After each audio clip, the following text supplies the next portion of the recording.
शांति। आज 27 दिसंबर 2022 की साकार मुरली। आज बाबा ने कहा, मीठे बच्चे, तुम्हें अभी ज्ञान का तीसरा नेत्र मिला है। तुम जानते हो, हर 5000 वर्ष बाद भोलानाथ बाप द्वारा हम ये ज्ञान सुनकर मनुष्य देवता बनते हैं। आज का प्रश्न, ज्ञान की धारणा न होने का मुख्य कारण क्या है? उत्तर, बुद्धि भटकती है। एक के साथ पूरा योग नहीं है, देही अभिमानी नहीं बने हैं, इसलिए धारणा नहीं होती है। बाबा कहते, बच्चे फैमिलिटी में नहीं आओ, एक दो के नाम रूप को मत याद करो। एक बाप दूसरा ना कोई, यह पाठ पक्का करो तो दूसरों के पिछाड़ी ना पड़ो। बाप से राय लेते रहो, इससे तुम दुख से लिबरेट हो जाएंगे। धारणा भी अच्छी होगी। गीत है, भोलेनाथ से निराला। ओम शांति। भोलानाथ है देने वाला। भोलानाथ शिव बाबा को तो कहते ही हैं। भोलानाथ होकर गया है और बरोबर बिगड़ी बनाकर गया है। आदि मध्य अंत का राज बताकर गया है, इसलिए भगत गाते हैं। तुम बच्चे जानते हो, जिस भोलानाथ का गायन है, जो बिगड़ी को बनाने वाला है, वो हमारे सम्मुख बैठा है। भगत भगवान को याद करते हैं, उनकी महिमा गाते हैं और बाप अपना पाठ बजा रहे हैं। बाप ने ही आकर अपना परिचय दिया है बच्चों को। बच्चों की बुद्धि में बैठा है कि बाबा जो समझाते हैं वो बरोबर कल्प कल्प समझाते हैं। कल्प कल्प आकर पति दुनिया को पावन दुनिया बनाते हैं, अभी बना रहे हैं। बहुतों को अभी पता पड़ा है, अभी बहुत है जिन्हों को पता नहीं है। वर्षा लेने वाले होंगे तो कल्प पहले मुआफिक आकर वर्षा लेंगे। तुमको पहले थोड़ी ये मालूम था कि बाबा आकर वर्षा देंगे, अभी मालूम पड़ा है। बरोबर भक्तों का रक्षक है। आदि मध्य अंत का ज्ञान सुनाते हैं, उनको ज्ञान का सागर कहा जाता है। दिल से लगता है, बरोबर यह वही है जो भारत में आकर जन्म लेते हैं। इनका अलौकिक जन्म गाया हुआ है। भारतवासियों को आकर पति से पावन बनाते हैं। पतित मनुष्य जो बुलाते हैं वह जरूर समझते होंगे, हम पावन थे, अब पतित बने हैं, फिर पावन बनना है। अहि बाप द्वारा तीसरा नेत्र मिलने से तुमने ये सब कुछ समझा है। तुम बच्चों का सारा दिन विचार सागर मंथन चलता रहेगा। सतयुग में पावन कौन थे? बरोबर देवी देवता ही थे। उस समय और कोई धर्म नहीं था। देवताओं के चित्र भी है और कोई नाम नहीं लेंगे। ऐसे नहीं कहेंगे चित्र है। श्री लक्ष्मी देवी, श्री नारायण देवता, अभी वो नहीं है। जब वो थे तो और कोई धर्म नहीं था। तुम बच्चों की बुद्धि में है कि बाबा हमको सत्य कथा सुनाते हैं, तो लोग कहते हैं यह ज्ञान तो हमने सुना नहीं है, क्योंकि उनको ड्रामा के राज का तो पता नहीं है। तुम कहेंगे यह तो कल्प कल्प तुम सुनते आए हो, क्या 5000 वर्ष पहले नहीं सुनाया था? फिर ये क्यों कहते हो आगे कभी नहीं सुना है? कल्प पहले जिसने सुनाया था उस द्वारा तुम अभी भी सुन रहे हो। अच्छी रीति समझाना चाहिए। तुमने तो 5000 वर्ष पहले भी यह ज्ञान सुना था। देवताओं को 5000 वर्ष हुए हैं। उन्हों को मनुष्य देवता किसने बनाया? अभी भी वही बाप फिर से बनाएगा। 5000 वर्ष बाद फिर से बाप को आना पड़ता है, रावण द्वारा पतित बने हुए को पावन बनाने। हिस्ट्री ज्योग्राफी मस्ट रिपीट, यह भी समझ में आता है। हिस्ट्री रिपीट होती है। सतयुग के बाद त्रेता, द्वापर, कलयुग चक्र लगाते हैं। अभी कलयुग का अंत है। एक तरफ विनाश ज्वाला खड़ी है, दूसरी तरफ बाबा यहाँ आए हैं नई दुनिया स्थापन करने। अर्थ ये वही महाभारत लड़ाई है। समझते हैं इससे विनाश हो जाएगा मनुष्यों की दुनिया का। यह सबको समझ में आता है। पुरानी दुनिया का विनाश देखने में आता है। यह महाभारत लड़ाई 5000 वर्ष पहले भी लगी थी। कोई लाखों वर्ष की बात नहीं है। यह भारत ही स्वर्ग था। इन देवताओं का राज्य था। यह सतियों के मालिक थे। चित्रों पर भी अच्छी रीति समझाना पड़ता है। इसलिए ही या लक्ष्मी नारायण आदि के चित्र बनाए हैं। यूं लक्ष्मी नारायण के चित्र तो भारत में ढेर है, फिर हम बनाते हैं क्यों? हम अर्थ सहित बनाते हैं, इनमें पूरा ज्ञान है। मनुष्य तो मुझे हुए हैं, इसलिए समझाया जाता है। सतयुग में इन्हों का राज्य था, बहुत थोड़े मनुष्य थे जो होकर गए हैं, वही फिर पुनर्जन्म ले पावन से पतित बनेंगे। यह दुनिया ही तमो प्रधान है, फिर पावन बनना है। समझानी तो बहुत सहज है। बाप कहते हैं, मैं तुमको 5000 वर्ष पहले की कहानी सुनाता हूँ। लॉन्ग लॉन्ग एगो यहाँ इन लक्ष्मी नारायण का राज्य था, अथवा क्राइस्ट से 3000 वर्ष पहले सतयुग था। हेवनली गॉड फादर ने हेवन स्थापन किया था। भारत को कहते भी हैं प्राचीन देश है। इसमें गॉड गौड़े राज्य करते थे। गॉड कृष्ण गौड़े राधे कहते हैं। राधे कृष्ण लक्ष्मी नारायण सतयुग में थे, फिर राम सीता त्रेता में। 5000 वर्ष का हिसाब किताब क्लियर है। जब उन्हों का राज्य था तो बाकी सब आत्माएं मुक्ति धाम में थी। आत्मा तो अविनाशी है, आत्मा का कभी विनाश नहीं होता। ड्रामा भी अविनाशी है। आत्मा को 84 जन्मों का अविनाशी पाठ मिला हुआ है। इतनी छोटी सी आत्मा में सारा पाठ भरा हुआ है। यह कितनी वंडरफुल बात है। इसको ही कुदरत कहा जाता है। इतनी छोटी बिंदी, कितना 84 जन्मों का पाठ, 5000 वर्ष पहले का पाठ उसमें भरा हुआ है, वह भी अविनाशी, जो रिपीट जरूर करना है। यह बड़े से बड़ी कुदरत है। परमात्मा भी बिंदी, आत्मा भी बिंदी, परंतु परमात्मा सुप्रीम है। आत्माएं तो सब एक जैसी नहीं है, नंबर वार है। पहले सुप्रीम शिव बाबा, फिर कहेंगे लक्ष्मी नारायण। ब्रह्मा सरस्वती को सुप्रीम नहीं कहेंगे। संपूर्ण तो लक्ष्मी नारायण है, फिर नंबर वार 1-2 की पिछाड़ी आते हैं। मुख्य गायन है देवताओं का। सबसे सुप्रीम आत्मा शिव बाबा की है, फिर सूक्ष्म वतन में ब्रह्मा विष्णु शंकर, फिर लक्ष्मी नारायण।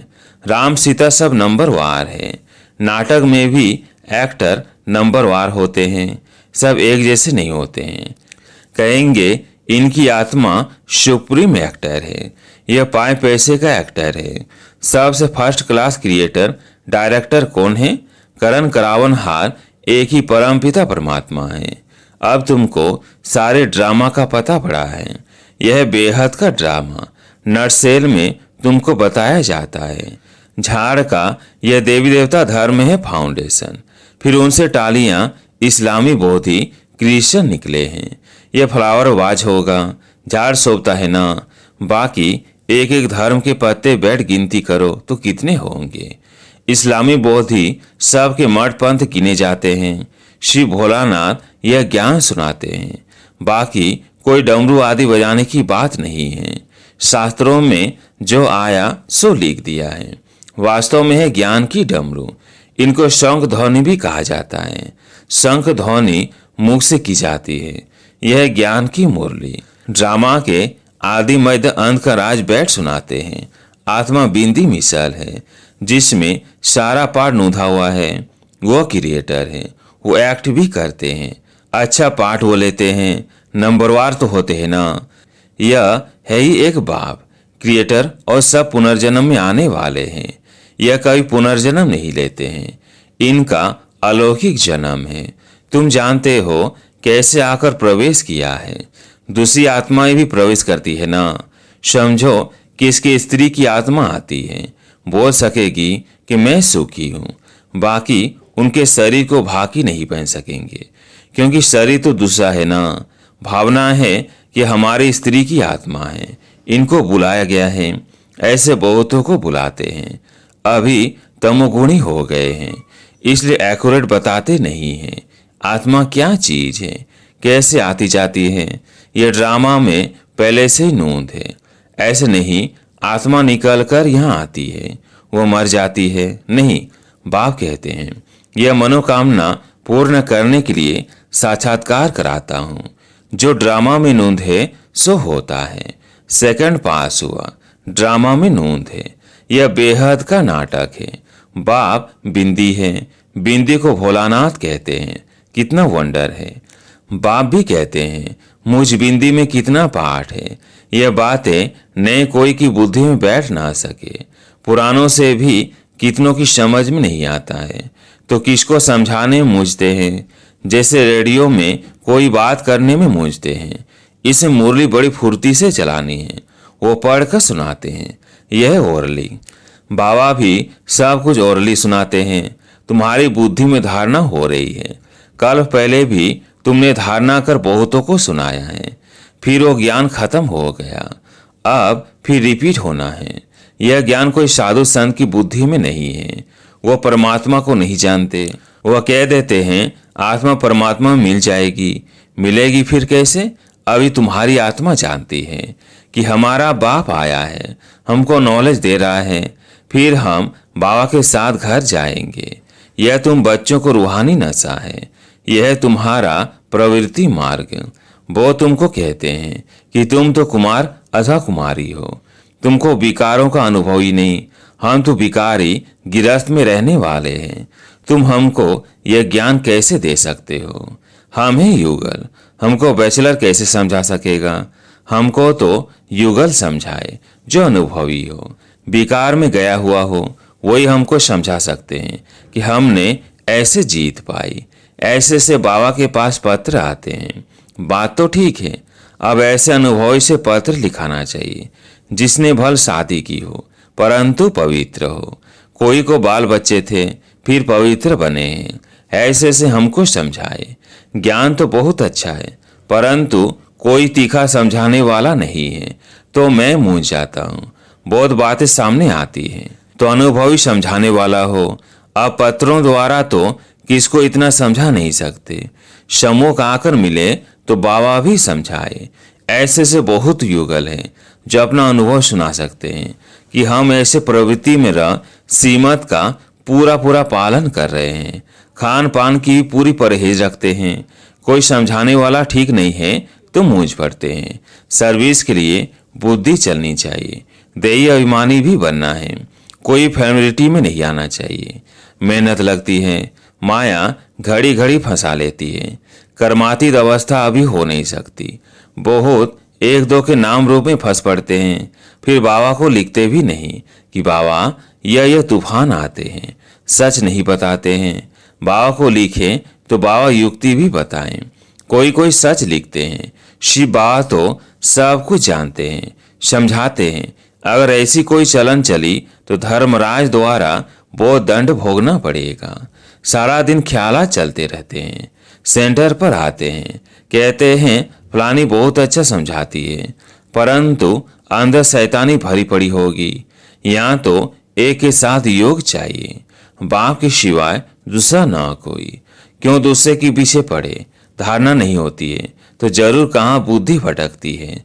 फिर राय भी नहीं पूछते हैं, डरते हैं। बाप कहते हैं मामेकम याद करो। इस याद से ही तुम्हारे विकर्म विनाश होंगे। दुख से तुम लिबरेट हो जाएंगे। मुक्ति तो सब मांगते हैं, मुक्त होते हैं दुख से, फिर सुख में आएंगे। जीवन मुक्ति सबके लिए है, परंतु पहले मुक्ति में जाकर फिर जीवन मुक्ति में आना है।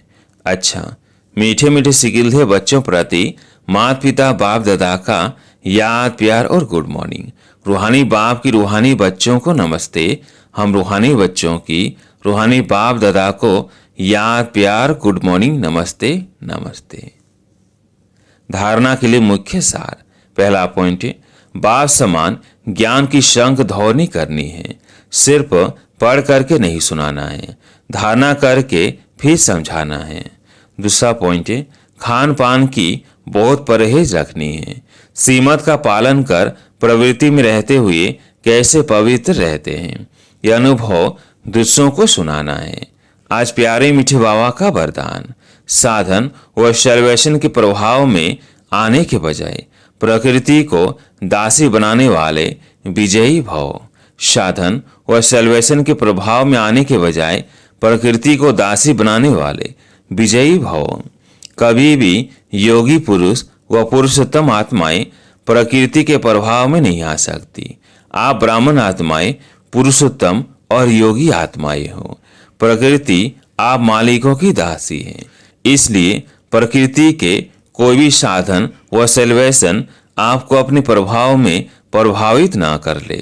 साधन साधना का आधार ना हो, लेकिन साधना साधनों का आधार बनाए, तब कहेंगे प्रकृति जीत, विजयी आत्मा। स्लोगन: एवर रेडी वह है जो हर घड़ी को अंतिम घड़ी समझकर चलते हैं। एवर रेडी वह है जो हर घड़ी को अंतिम घड़ी समझकर चलते हैं। अच्छा, ओम शांति।